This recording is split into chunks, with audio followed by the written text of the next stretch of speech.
Support for Amplified Voices comes from the Restorative Action Foundation. Learn more at restorativeactionalliance.org. Everyone has a voice, a story to tell. Some are marginalized and muted. What if there were a way to amplify those stories, to have conversations with real people in real communities, a way to help them step into the power of their lived experience? Welcome to Amplified Voices, a podcast lifting the experiences of people and families impacted by the criminal legal system. Together, we can create positive change for everyone.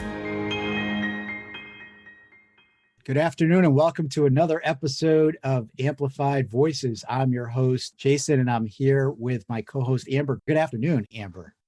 Good afternoon, Jason. Our guest today is someone that we had the pleasure of hearing recently on a Safe and Justice Michigan webinar related to reentry. His name is Richard Bronson. We'll get into a little bit about who he is and what he's done in a minute, but first I'd like to say good afternoon. Good afternoon, Jason and Amber. Thanks for having me. It's a pleasure to have you here. And to kick things off, we're going to ask you the same question we've been asking now of many guests, and that is, could you tell us a little bit about your life before you entered the criminal legal system, and then what brought you into the criminal legal system? Okay, I'm from New York, and for many years, I worked on Wall Street in New York, and I worked at some big investment banking firms, and I did very, very well. I made a lot of money. At one point, I actually was a partner in the infamous Wolf of Wall Street firm that you may have seen depicted in the Scorsese film. People ask me, was that accurate? And pretty much, yeah, it was pretty accurate. It was a crazy, crazy time. How'd you even get into that? Did you go to a school that prepped you for that, or did you just end up? To work at the Wolf of Wall Street firm? Yeah. Yes, I went to university to work at an insane asylum, and this is where they sent me. No, I went to college for journalism, and my plan had been all along to write the great American novel. And I worked in that field for a short amount of time, but it quickly became apparent to me that if I wanted to make money, and I did, then that was not really necessarily the best path to pursue. So I left there, and I had lots of friends who were driving Porsches and driving out to the Hamptons on Long Island with a pretty girl next to them. And I said, yeah, that's what I'm after. And they all worked on Wall Street, and I got myself a job there. What year did you start? I started in 1987. Okay. And I ended up at the Wolf of Wall Street firm in like 1990, I guess. I worked there about a year and a half. I became partner there. And after about a year and a half, I had the opportunity with another fella to move to Florida and acquire a tiny little brokerage firm called Biltmore Securities. And so we decamped to Florida and we acquired this firm. And we grew this business very, very quickly and very successfully. And within about a year and a half, we had 500 people working for us. And we were generating about $100 million in annual revenue. And I was making a great deal of money. And I was leading an incredible life, a life of private planes and art collections. And I was the chairman of the Miami City Ballet and, all kinds of crazy stuff. I was a big gambler, and casinos all over the world would send private jets to pick me up and my entourage at the time. And we would take over an entire floor of a hotel and, be comped excessively. And during all this time, much of my behavior was fueled beyond just greed. It was also fueled by drugs. That was very, very common within the world that I existed. Our drug of choice were Quaaludes. Quaaludes, for those who are unfamiliar, they were an incredible drug. And I'm quite sure if they continued making them, I would be dead from taking them or being addicted to them. And of course, it leads to behavior that's incredibly destructive. For me, it included car crashes. I fell down a flight of stairs and broke my hip, and all sorts of really awful, shameful behavior that we engaged in, that I deeply regret and am very embarrassed by. What we were doing with this firm of mine, as well as at the Wolf of Wall Street firm, certainly because we were sort of an offshoot of it and our business was modeled upon it, we broke a lot of laws, securities laws. We were dealing with very, very successful, wealthy people who their feeling was, well, we can beat the system. And our feeling was, no, you can't. We're the casino, we're the house, and we're always going to win. And almost always that was true. But we manipulated markets, told untruths, and applied very heavy pressure on the phone and other sort of garden variety aberrant behavior. Did you learn this when you were at that Wolf of Wall Street firm and then you kind of perfected it when you went on your own, or? I learned it when I began working at these big so-called respectable firms. Wait, I'm shocked. You're telling me that they're not all 100% honest? They're marginally honest, if that much. I started working on Wall Street the week the event called Black Monday occurred. I remember it. Black Monday at the time, the market, for no particular reason that anyone could possibly foresee, completely plummeted.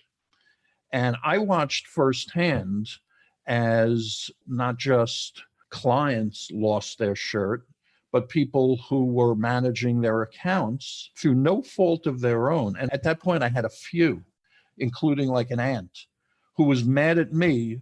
She bought like a few shares of stock, and Black Monday happened, and I'd been in the business all of about 4 days. And then her investment really plummeted precipitously. And she was like mad at me that somehow or another I was responsible, and I wasn't. No one I knew was responsible, certainly. Nobody even understood what happened. But what it did was it sort of imbued everybody with a real cynical kind of take. Like, this is out of our control. It's not a question of if we work hard and do our best and behave honestly, then good things will come of it, which is the way most behavior and most pursuits are rewarded.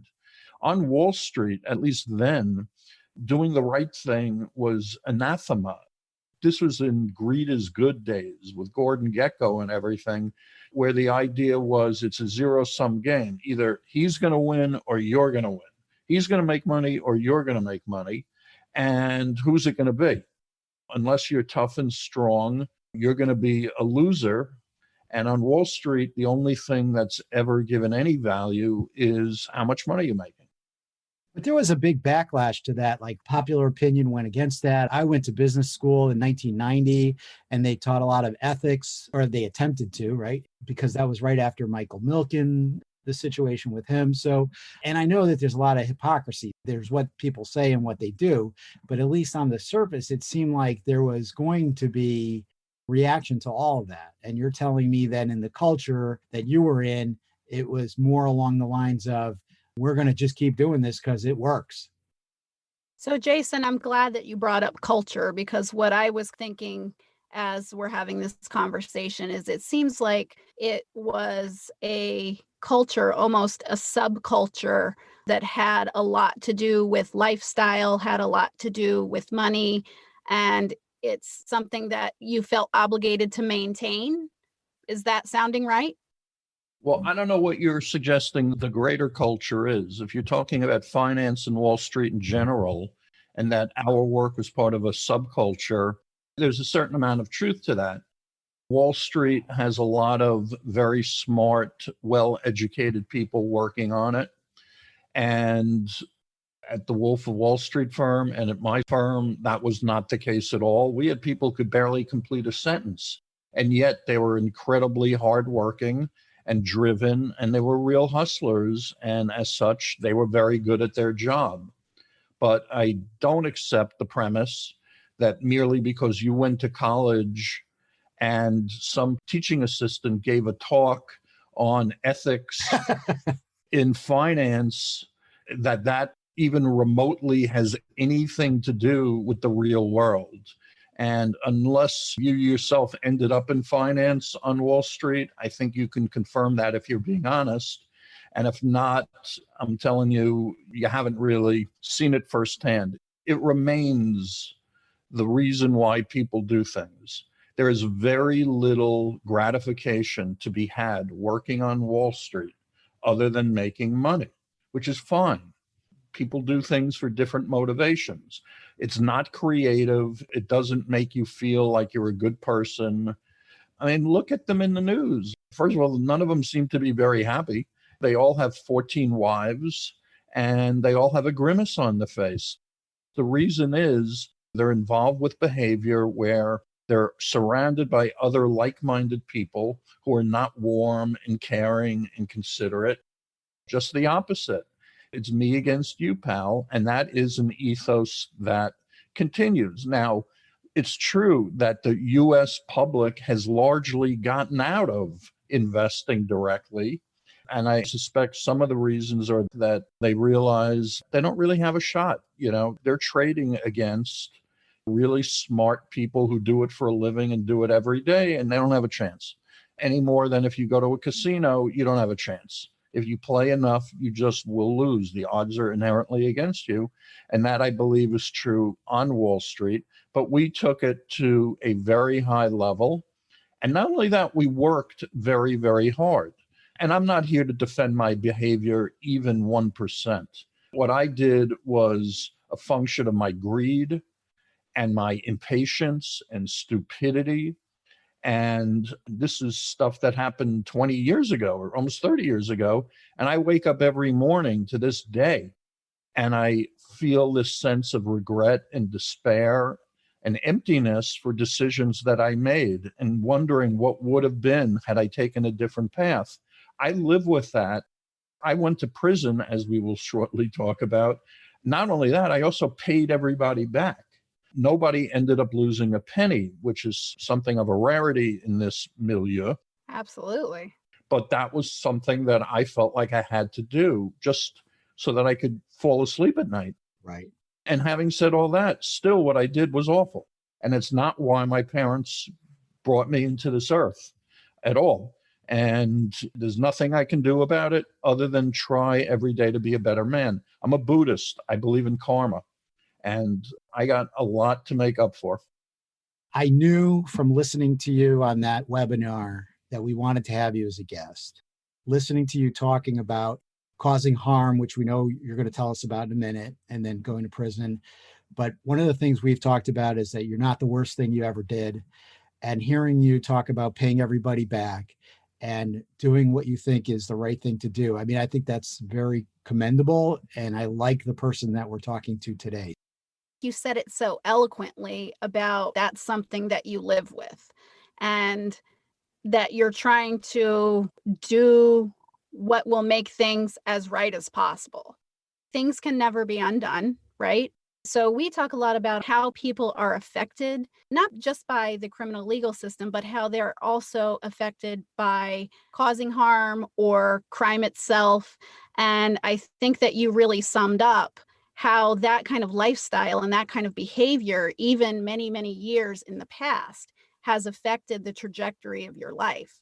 So tell us a little bit about how you got there. You went down to Florida and you were doing business. You had 500 employees. You were making money hand over fist, it seemed like, but you were working really hard.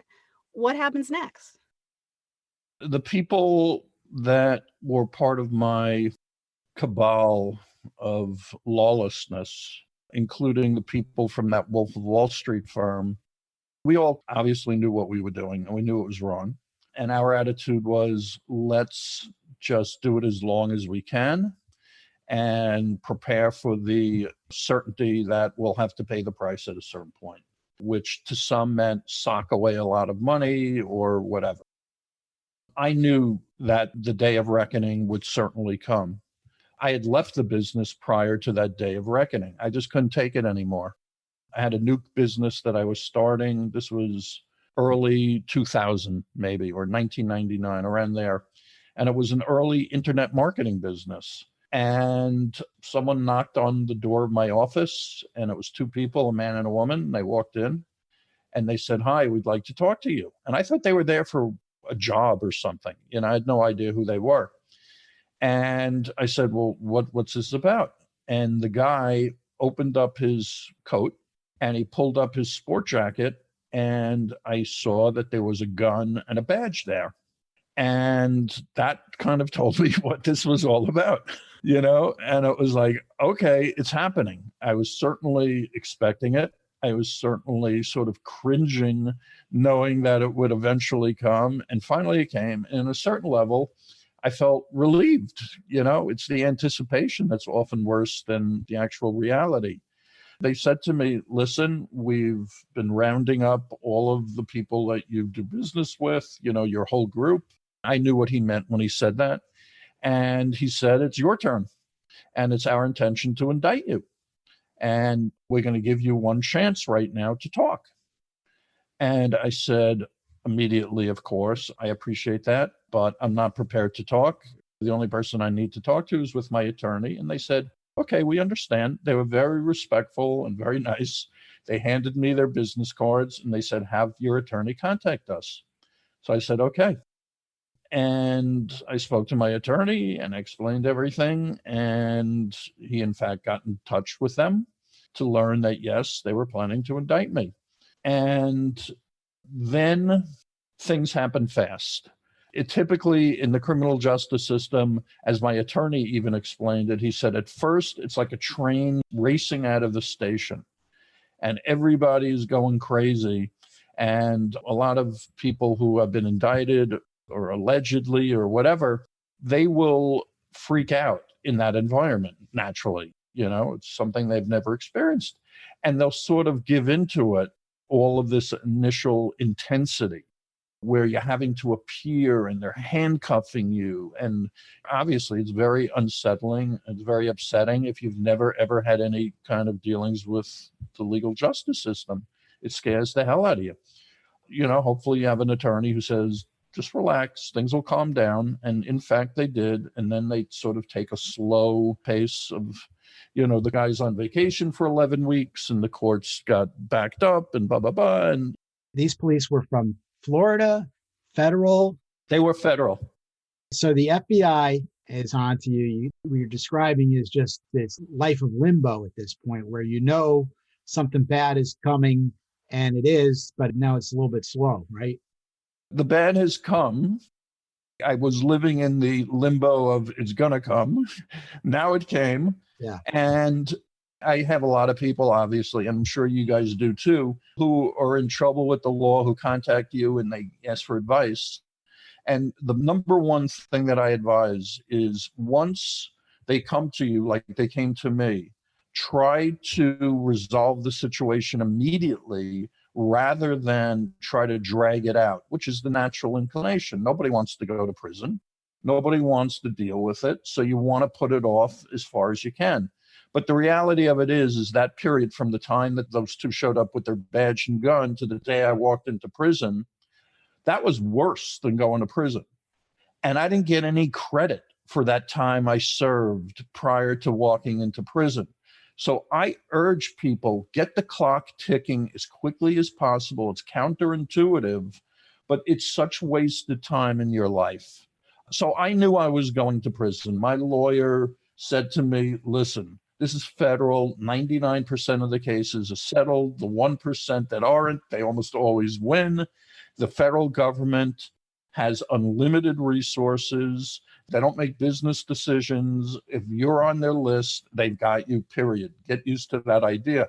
I'm going, "Can we fight it?" You watch courtroom dramas and he's laughing. He goes, "That ain't the way it is, man." Now, how much were you in the media? That was perhaps the worst part of it. I was living in Miami Beach at the time. I owned a nightclub on South Beach. I owned this big company that employed so many people that were also out and about driving fancy cars. I was the chairman of the Miami City Ballet. I was on the board of the Museum of Contemporary Art. I lived in this incredible home on the beach next to Eric Clapton, where I used to have parties. I drove fancy sport cars. And this is Miami. Everybody sort of aspires to that lifestyle. But that was me, and I was well known. And there was some reporter from the local weekly sort of tabloid expose. It was called New Times at the time. I think they went out of business, but you know what the sort of publication it is. And he just figured, okay, this is going to be a good subject for me to write about on an ongoing basis. And, he tried to interview me. I just, didn't want to talk to him. I never did, but I knew he was asking around. And eventually the article came out, and it came out with a front cover, huge caricature of myself with this blazing headline that says, "Bull in the market?" ? And it was a big bull with my face on it. And it was really just incredibly awful. And I remember walking into like a local diner, where people are sitting at a counter, and they gave out this newspaper for free, and it had just come out. And everyone on that counter, it seemed to me, had this newspaper that they were reading, holding it up in front of them, where I saw the cover 10 in a row as I'm walking into this thing. It was almost like out of a movie. It was so surreal to me. Right. And that really was so upsetting to me, the publicness of all this, because I'm really not that sort of person. Some people revel in the attention, good or bad. I guess I like good attention. Who doesn't? But it was really incredibly upsetting to me. And part of why I say, get yourself in prison if you're going. If you're not going, don't go. But if you're going, get the clock ticking, because in prison, you're with a whole lot of people. Maybe they've done something. They've been accused of it, certainly, but no one's judging you. Whereas in this diner, I was scum. And I would meet people before I went away to prison, and I just felt so ashamed, embarrassed, and awkward. And it was like 2 years it dragged on. You can't do business. You can't even have a relationship because you feel like that's dishonest. This is before the internet really sort of took off, so that, your secrets could remain safe if you wanted them to be, sort of. And that was what I was trying to do, to kind of put the covers over my head, in hopes that everything would go away, which of course it doesn't at all. I would have been much better served going to prison. So I think I would be remiss if I didn't just call out what a lot of our listeners may be thinking. Don't be remiss, Amber, whatever you do. Okay. So obviously your situation and the life that you were living is a lot different than many people who find themselves entangled in the criminal legal system for whatever reason. Definitely. For instance, a lot of people don't have the opportunity to say, "Oh, please take me to prison," because they're in jail because they can't bond themselves out. So there are a lot of things that people encounter that are very different than what you experienced. And I'm sure you're aware of that. Yes, I have passing familiarity of that. Yes. I think it is a common mistake that people who don't have experience directly or otherwise assume that the criminal justice system is this monolithic sort of one size fits all. And you're absolutely right. There is a wide range of experience just between jails and prisons, for example. Jails being typically a much more transient kind of thing. And within that transience is sort of a lot of neglect and lack of professionalism very often. In the federal system, the prisons are generally cleaner, safer, better maintained. And then within any system, from state to state, it varies dramatically. Sure. And then it's a question of which sort of prison or jail are you in based upon the alleged crime that you've committed. I was involved in a nonviolent crime, and I had no priors, and I had a good attorney, and I was a white college-educated guy. And all things not being equal, that gave me better sort of opportunity going in when the judge was looking at me and deciding on a sentence. I was in prison with lots of young men of color who had almost no money, no education, not a lot of job experience. And I got to know them, became friends with a lot of them. What they went through was very, very different than what I went through. I will, however, say, I don't know if you've ever been to prison, Amber. Have you? No, I have not, but I do have a family member who was incarcerated. Yes. Okay. Then he or she, I'm sure, could confirm that when you're scrubbing toilets for 100 men in a prison, at that point, you're not all that. And the fact that I'm a college educated guy that drove Ferraris and knew celebrities was immaterial. It really was, very much so. It was an awful experience. For me, though, thank God, it wasn't the violent one. It wasn't like watching an episode of Oz. I didn't have that experience. I stayed out of trouble. I only was in for a couple of years. So for me, compared to others, I can't even imagine going away for 25 years. However, I also had the pleasure of spending some time in a maximum security prison in Yazoo City, Mississippi. And I also spent time in Rikers Island, which is arguably the very worst location in the world for anything, a place that just reeks of evil and awfulness. And that was a serious dose of adult correctional facility for me.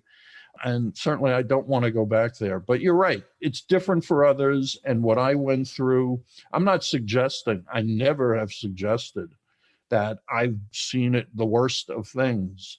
I thank God I haven't, It's interesting when we talk about these bad things and then we say, well, even within that, there's privilege.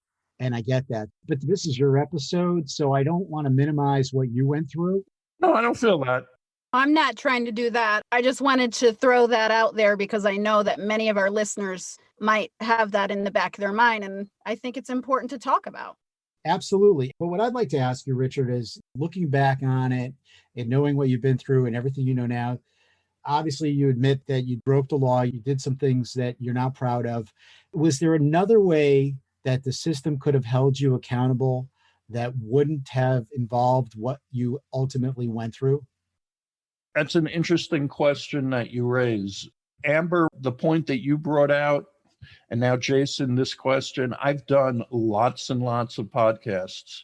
Nobody has ever brought up either of those points. So I commend you on your original thinking, and it just shows that you really understand the space. In my particular case, and this again harkens back to the point that Amber was raising, for me, going to prison was actually what I needed. And I'll tell you why. I suffered and continue to suffer a great deal of guilt for what I did. And I don't believe that I will ever get beyond it.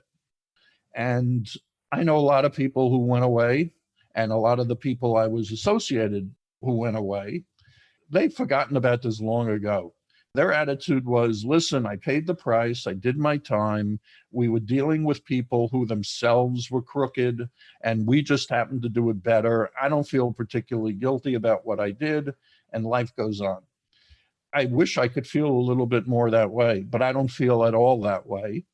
And so I beat myself up endlessly, and I'm not asking for anybody's pity for it. I brought it on myself. I don't deserve any pity.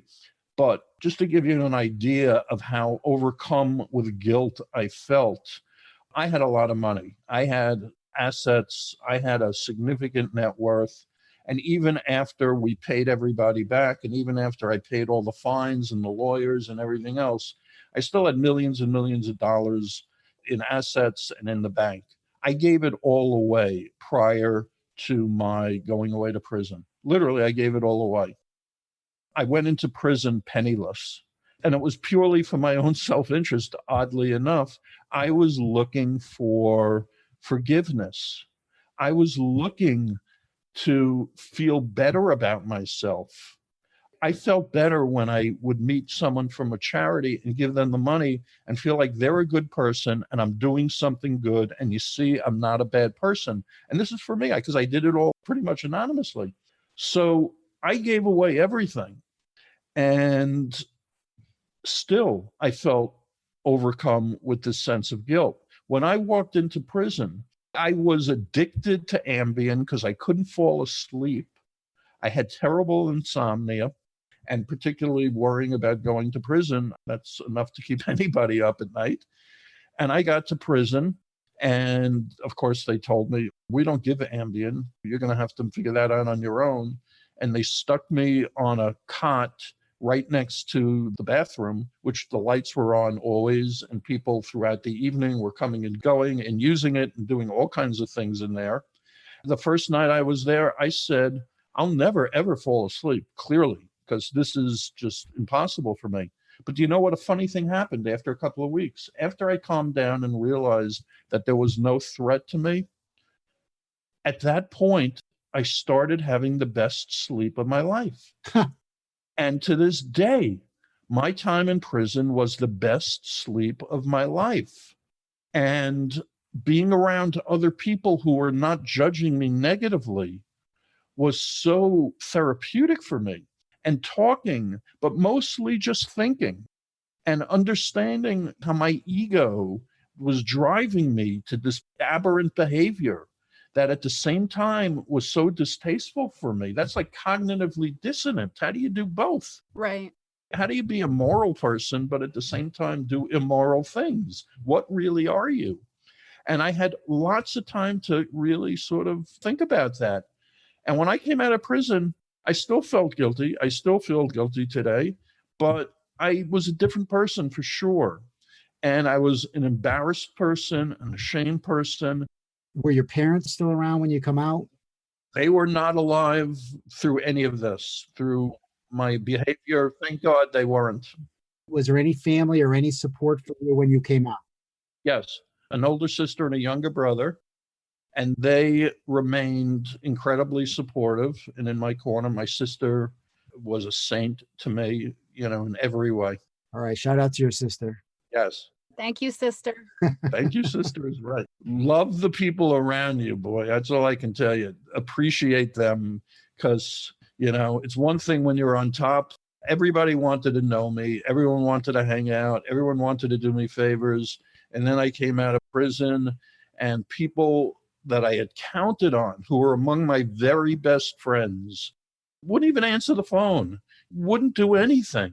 And it's funny, almost 20 years later, they've all come back to try to reach out, to try to rekindle the friendship, or at least to apologize. Yeah. Because I'm sure, they felt guilty about it. And it's like, okay, if that makes you feel better, that's fine. But, when I needed you, you weren't there. I do want to highlight something that you mentioned about when you were in prison and the people that you encountered that were not judgmental towards you. And I know that we kind of hear quite frequently people who have discovered great friendships and connections, either with if they're a family member with other families. And so I always like to kind of highlight that resilience of people who have gone through this process and the idea that people find those connections in some of the most unlikely places. It's a great point. The work that I'm doing right now has a lot to do with honoring the strengths and the goodness that came during that time of otherwise mostly misery. Number one, they send you to prison with other people who either have committed crimes, and if they haven't committed crimes, they've been around crimes for sure. And that's sometimes how they got into trouble. They didn't do anything, but they were in the wrong place. And you spend a lot of time with them. And all you have to do is sit around and talk to people. And for some, that means let's talk about how to be a better criminal. That goes on for sure.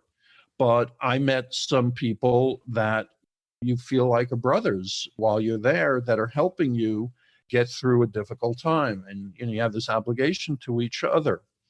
What I think I took away more than anything else out of that, however, was an understanding that morality is not nearly as black and white as people would tend to think. We look for simple answers to complicated issues.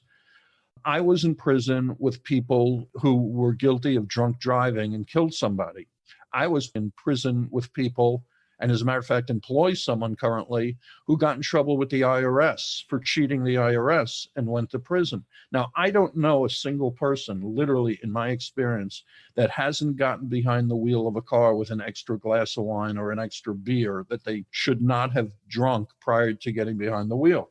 And I don't know a businessman at all who doesn't even joke about taking, like a dinner with their family and writing it off as a business expense.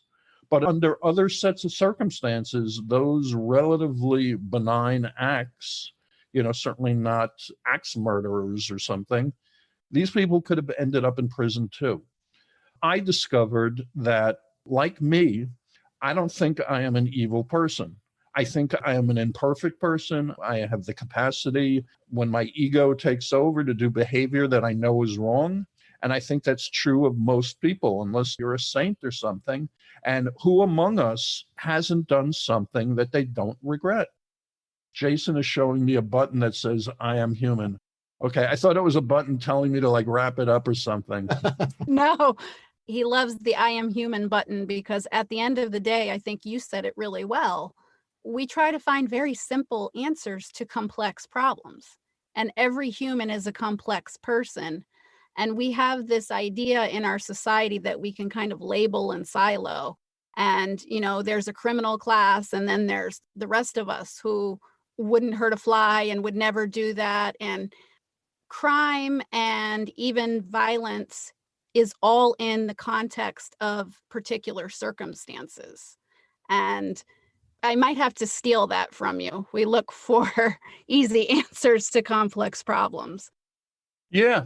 And certainly going to prison and living with men who were brought into this world from day one in horrible, horrible circumstances through no fault of their own, and without parental guidance, and without role models or clear paths to legitimate legal success.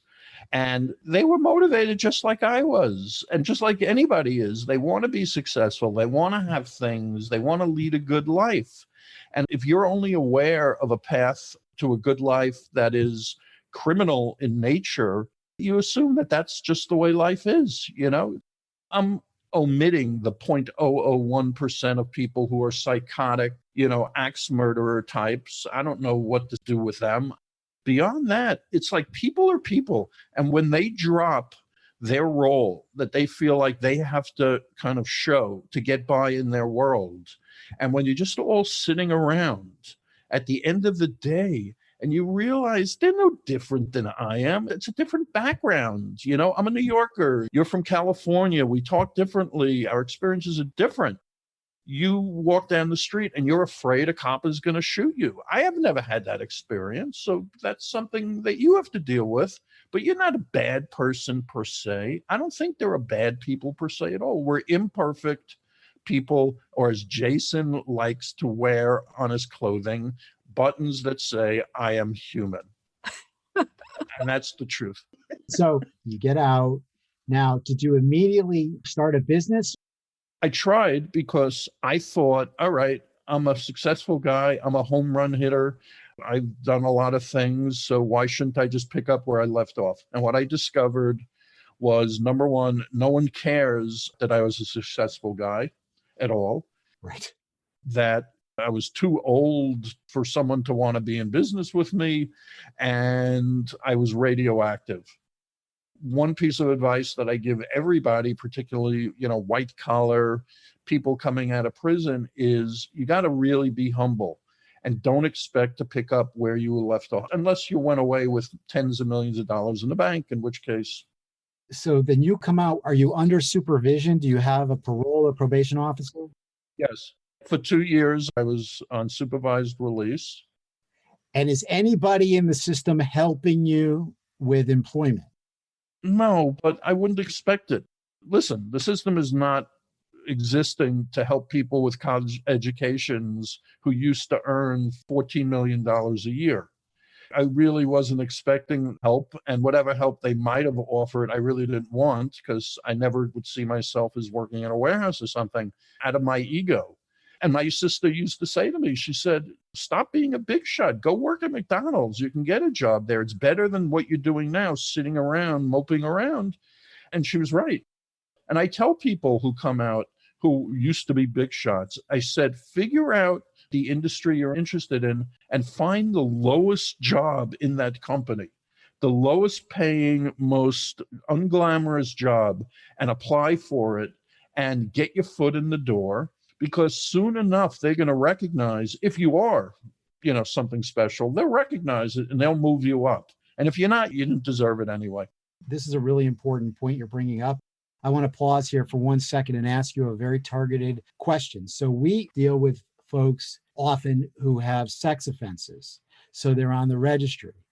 Do you have any guidance, given the experience that you've had, for people who are on the registry? Because I know at least one guy right now, he went to school for an MBA. He came out, he's a young guy, does not have experience, and he can't get a job anywhere. And he has applied for administrative assistant type jobs, to warehouse jobs, to everything, and cannot get anybody to hire him. Do you have any guidance there?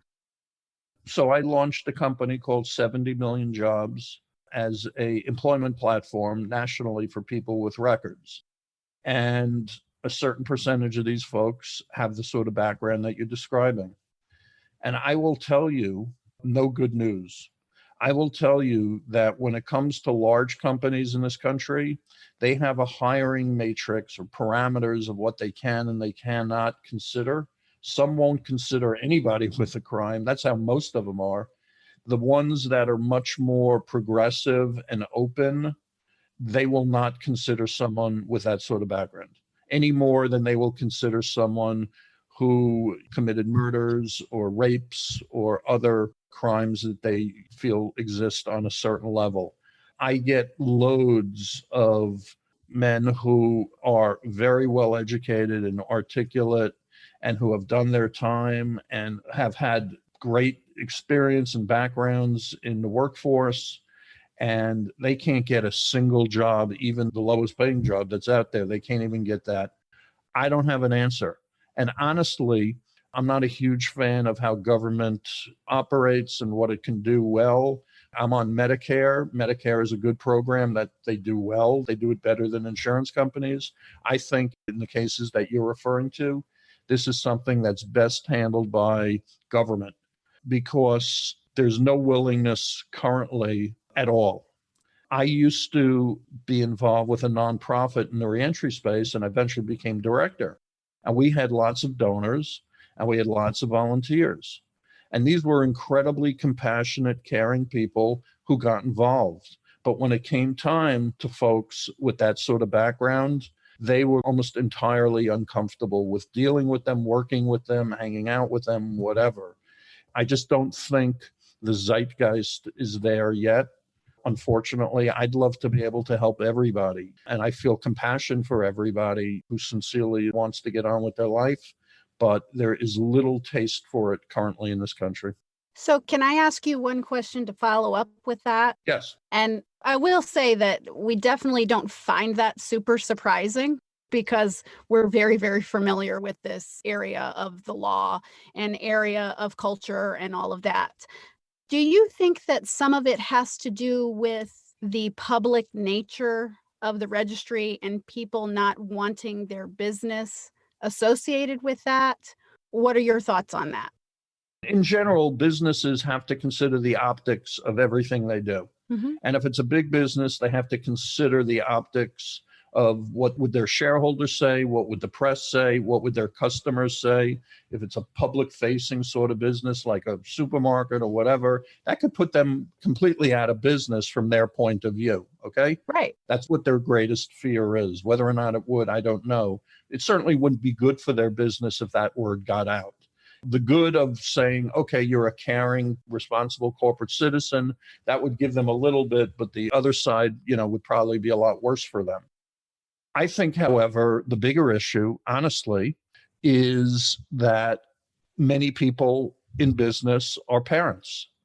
And it's very, very, very easy for them to imagine their kid, particularly when their kid was young, to be involved in a situation, like this.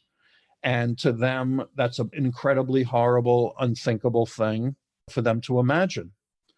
And, it's hard to think about if someone robs a bank. You don't think, well, I don't have a bank. That's not going to affect me directly. But when it comes to your kids, in general, I think humans have just a different level of protectiveness and concern and anger. And what would a mother not do to defend her child? A mother would lift a car up if the kid was trapped under a car. So you're talking about incredibly powerful emotions that exist there that I think are primal and go beyond the business considerations. You bring up a good point, because people, when they think about registries and things that are considered sex crimes, if you will, they immediately start thinking about the worst case scenarios of these rape murders of children. Yes. And people who know really anything about the registry and the type of people who find themselves on the registry know that the large majority of people don't fall in that category, and that the registry just strokes with a completely broad brush. Not saying that there are not people. Yeah, I've come to learn quite a bit about this, and I've become friendly with people in my nonprofit work. We work with them as well as currently. So I know that that's very, very true. Just the very nature of it, though, I'm not a parent, but I can only imagine that people might really just imagine, like you say, the very, very worst. Right. Rather than it not being that case. Thank you for going with us down that parallel discussion. Let's bring it back to you and the successes that you've had with this 70 million jobs. Let's go back to that, if you would. Thank you. I appreciate it. So coming out of prison, I tried to figure out what to do with myself, and I wasted years trying to figure out what to do with myself. And luckily, I discovered a nonprofit in the reentry space in New York that would have me. And that's one piece of advice that I give to everybody with a record, particularly people who've had some managerial success or financial success, who have been involved with businesses, because a nonprofit in the reentry space obviously will have, in general, a much more open mind to hiring folks like this and need the help badly. So I went to work for them in development, which is to say trying to fundraise. And I was good at it naturally. It was what I was used to doing. And I eventually got more and more involved. And it was an incredibly powerful experience for me. And it was really good for my soul. And it was healing and therapeutic to be doing work that I just knew objectively was good. But at a certain point, my feeling sort of changed that despite our best efforts of all these well-meaning people, and they are all well-meaning, they weren't really having a great deal of impact, even in the aggregate. The unemployment rate among the formerly incarcerated pre-coronavirus was about 25%, the highest rate of unemployment of any discrete population in our country's history, including during the Great Depression. Now it's probably 50% unemployment. And unemployment, as you both know, directly correlate with recidivism, whereby people can't get a job, and what are they supposed to do? They have to eat, they have to take care of their family, they break the law again, and the cycle just never ends. And my feeling was the way things have been handled historically for hundreds of years just are not working, and they deserve to be disrupted. So my attitude was, let's try this as a for-profit venture. Let's bring a sort of aggressive kind of approach that is not generally found in nonprofits. Let's employ technology, and let's really raise money that we don't have to worry month to month about paying the rent, but can actually strategically build something. So I launched a company, 70 Million Jobs, as the first for-profit national employment platform for people with records. What year did that launch? It began really in the middle of 2017. Okay. And for those folks listening who are familiar with the tech world, we were included within Y Combinator, which is the preeminent early stage investor and accelerator program. And I was able to raise seed capital from venture capital firms. And It took us a while, but we really started kicking ass, and we were successful in placing thousands of people, which I dare say is much more than anybody's ever accomplished. So I'm very proud of that. And we were starting to make money as well, which was really incredible. But unfortunately, the coronavirus had other plans for us, because when that hit, like in March, everybody got fired that we had placed, and companies weren't hiring anybody. And those people they were hiring were people who didn't have records, because they had all of a sudden tens of millions of people to choose from. I just want to let that sink in. So all these people had jobs. The majority of people ended up getting let go. They're the first. Every one of them that we had placed got fired. Partially, it's because the sweet spot that we work with are jobs in warehouses and manufacturing and shipping and construction and food service, jobs you can't work from at home. Right. So we had people at Smithfield Meatpacking, which was like one of the super spreader locations. They shut all this down. And how sad for these folks, obviously, to go through this, but nonetheless, it happened. It sounds like the missing step, though, is really convincing companies that it's beneficial to them to hire somebody with a record, because now, as soon as the market is filled with people, it becomes a buyer's market, and they go for somebody without a record. Yes. The irony is here that it turns out that this population in general actually do incredibly well on the job. We are partners with the Society for Human Resource Management, or SHRM, which is the global organization for HR professionals. And they, along with the Koch brothers, of all people, they did a study, and they found that hiring managers, almost all of them who have had experience hiring people with records, their feeling is the quality of hire is just as good, if not better, than with people without records. Right. And not only that, their retention is better, which is a big problem in HR. People jump around from job to job. They can't hold on to them. Our people stick around longer. Why? Because they don't have so many options. And without these options, they are loath to do anything that'll jeopardize a good thing if they are lucky enough to find it. So they come to work with a smile on their face. They're appreciative. They're loyal. Right. So we would get people in there, and almost inevitably in every case, they would come back to us and say, we love them, get us more just like them. So it turns out that doing the right thing is also very, very good business in this case. But attitudes take a long time to change. They are evolving and improving. From the time I got out of prison to today, things are better. But nonetheless, with historically low unemployment pre-coronavirus, it was still a very tough sale. With post-coronavirus, it was an impossible sale. Now, is that just a temporary blip, or is it turning back around again? I don't believe that we will be, as a country or the global economy, will be returning to what it was, despite Mr. Trump's disagreement. I don't believe we will be at 3.5% unemployment, which we were prior to the coronavirus, anytime soon. Okay. There are a few companies out there that are really good with fair chance hiring and that really believe in it. I'll mention a couple because they deserve to be mentioned. That would be great. If you're familiar with Mod Pizza, they have about 500 pizza places, mostly, I think, on the west half of the country. They're big bakeries like Greystone Bakery or Dave's Killer Bread. They hire a lot of people. There's companies like Unilever. They're really good with it too. And then there are individual businesses, often owned by people themselves with records, that go out of their way to hire folks like this. But in general, the only reason that they end up hiring them, if they do, is because they have to, because they're desperate to fill positions. So what's happening with 70 million jobs? Did you have to lay off people? I was lucky. I didn't have to do that. I had money in the bank, but we either knew that we would have to close up shop because the business had gone from robust to almost nothing, or go to plan B. And what plan B was, it had been always part of my plan to build out a social network for this population. And that's what Commissary Club is. And if you go to commissary.club, you can see it because we launched it in beta, a very preliminary kind of soft launch. We did that yesterday. Wow, that's brand new. That's exciting. So if somebody has put their email address in and they get a number back saying you're on the wait list, when are they going to hear?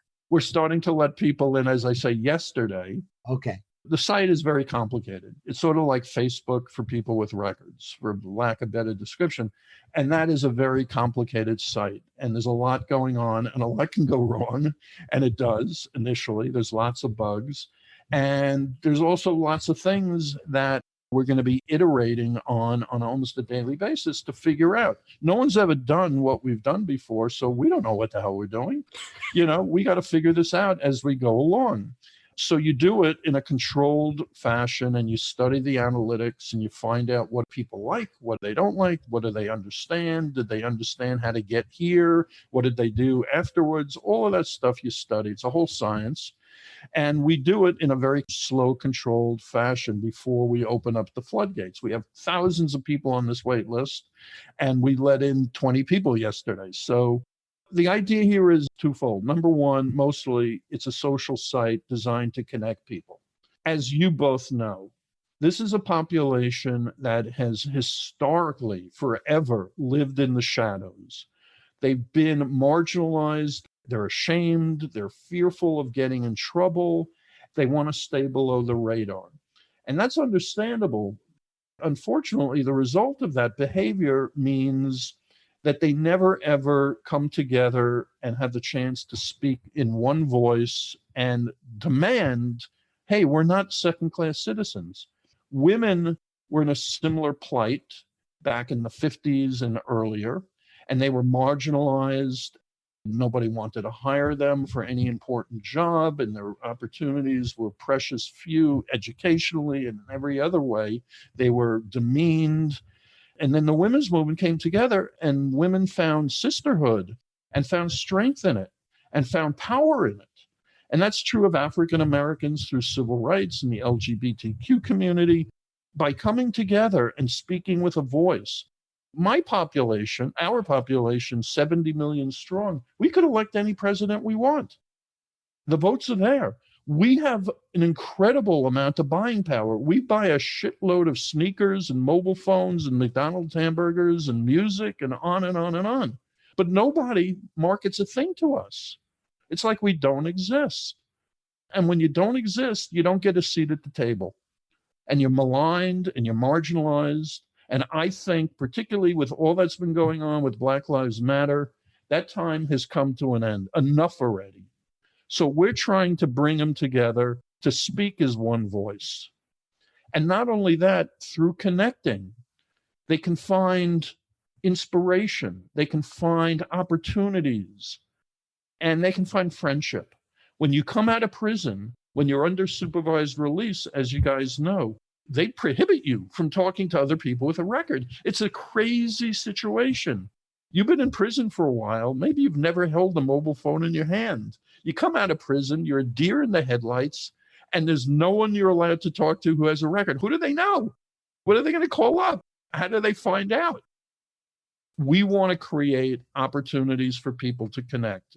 So we think that's an incredible opportunity. And at the same time, we're putting in one place a variety of existentially important resources like employment, but also housing, and also educational opportunities, and also legal help and medical help and mentorships and fitness, and even a dating site. When I got out of prison, the first thing I wanted to do, I'm a single guy, I wanted to go out with a girl.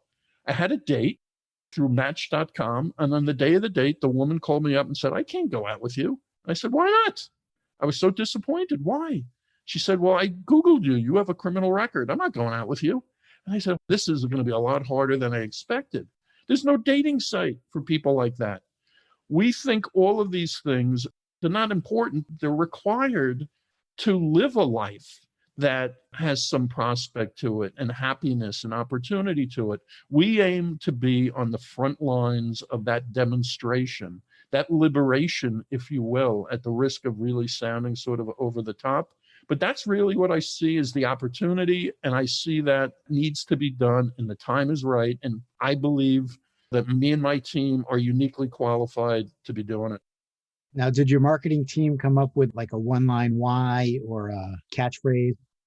Yeah, we have about 9,000 of them. The problem is we have too many.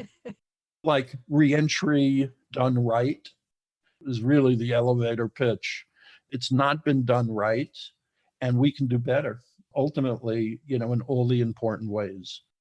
It's incredibly exciting, and I'm looking forward to being part of it. Has everybody that you've talked to been receptive? In general, I have always found a high level of receptiveness to our work. We were involved with employment. Who doesn't believe in employment as being an objectively good thing? You may not want to hire this person, but you like the idea that someone would. So the one thing, which is true in a lot of situations, is don't tell me how you feel. Don't say it, act it. Let me judge you on that. For example, our path that we're on, it's a tech company. We raise money from venture capital firms. And every venture capitalist out there that I've spoken to pretends to love our mission. But whether or not it's something that's investable, well, that could be a different story. Now, through it all, we've managed to raise the money we needed, but it certainly has never been easy. But the funny thing about things not being easy, I'm 66 years old. My father taught me long, long ago, unlike kids these days who think that life is just a series of one wonderful events after another for them to sample, my father said life is tough and the world doesn't owe you a living. So I don't look upon things being tough as unexpected. Frankly, I'm suspicious of things being too easy. I don't know that I could ever win the lottery for that. So is Commissary Club something that you're living and breathing every minute, or do you do other things for enjoyment at this point? Sad to say, I have zero life other than my work, and only exacerbated by the coronavirus, living in my apartment for 8 months to the exclusion of going or doing anything. Do you miss your old lifestyle? Do I miss it? Yes. I would be lying if I didn't say that it wasn't fun driving Ferraris and hanging out with celebrities and on and on and on and on. And also not worrying about paying the rent, and having a lot of money in the bank. But I sleep better, and that's worth a heck of a lot to me these days. And I'm proud of the work I'm doing, and I feel like it's good for me karmically. I have a shot to go to heaven after all. So that's sort of encouraging. And, it's been a weird kind of path for me. It's been an objectively interesting life. I'm reminded of the Yiddish expression that goes something like, man plans and God laughs. Nothing that I have ever done came out of a plan. It was always just sort of the spur of the moment of what my instincts told me to do. But whatever it is, here I am today to do the best I can do today. Well, I really appreciate you taking the time to speak to us today. I think that at the end of the day, even if someone is not super altruistic, let's be pragmatic.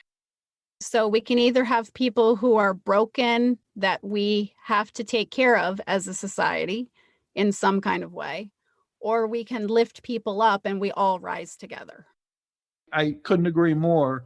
When we let people out of prison, it's almost like our expectation is they will, here on in, not have to eat, not have to have a roof over their head, not have relationships, not have anything, to say nothing of mobile phones and hamburgers.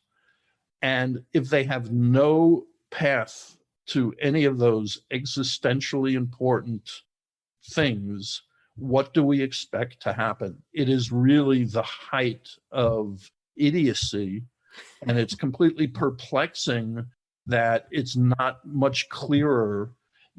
I've read that if we could resolve recidivism like they do in most countries, we could solve every one of our problems. So maybe some sanity will come to the world. But in the meantime, thank you so much for having me. I really appreciate it, and I had a good time. Well, that's awesome, Richard. And you're able to spread a very positive message, and your story is inspiring. And I'm happy that we had the opportunity to spend this hour with you. So thank you so much for being here. Thank you. It was my honor to be here. Until next time, Amber. We'll see you next time.